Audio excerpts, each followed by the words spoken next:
नमस्कार केमन आছেন সবাই। आज আমি আপনাদের কাছে নতুন ভিডিও নিয়ে চলে এলাম। আপনারা আশা করছি সবাই ভালো আছেন। আমি সকালে স্নান টান সেরে ঠাকুরের বাসন ধুতে বসলাম। এখানে বাবু আমাকে এসে বলল, মা বাবাকে একটু শ্রাবণী মেলা দেখতে নিয়ে যেতে বলবে। আমি বললাম ঠিক আছে, বলবো বাবাকে, দেখি নিয়ে যায় নাকি। বাবাকে বললাম যে নিয়ে যাবে। হ্যাঁ, ওর বাবা বললো নিয়ে যাব, ঠিক আছে। আমি বললাম তাহলে দর্শকদের দেখাবো, আমি জলযাত্রীদের শ্রাবণী মেলার ভিডিও করে নিয়ে আসবি। বাবু তাই বাবার সঙ্গে বেরিয়ে পড়লো।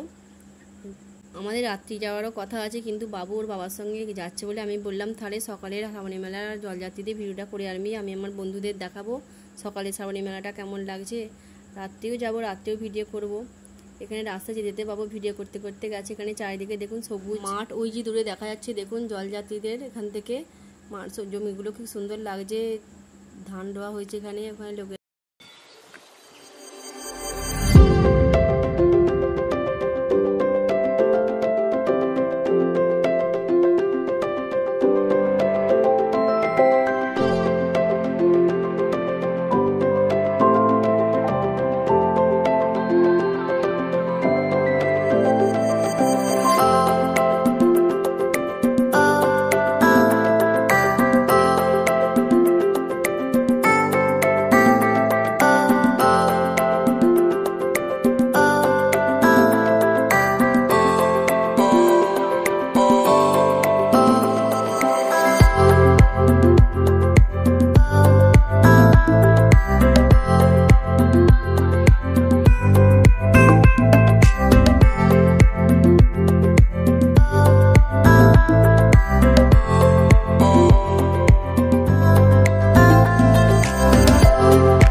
শ্রাবণী মেলা দেখে বাড়ি ফিরল।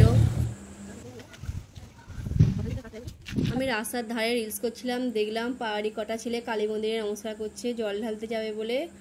আজকে ওরা শ্যাওড়াফুলি জল আনতে যাবে, কালকে বাবার মন্দিরে জল ঢালবে। ওরা এবার রেডি, ওদের গাড়িও এসে গেছে, এবার গাড়িতে করে ওরা চলে যাবে শ্যাওড়াফুলির উদ্দেশ্যে। সন্ধ্যে 7টা সাড়ে 7টা নাগাদ আমরা রেডি হয়ে গেছি নন্দকুটি যাওয়ার উদ্দেশ্যে। এখানে দুষ্টু রেডি হয়ে একবারে গাড়ির উপরে উঠে বসে আছে। কোথাও যাওয়ার নাম হলে দুষ্টুর আর খুশির ঠিকানা নেই।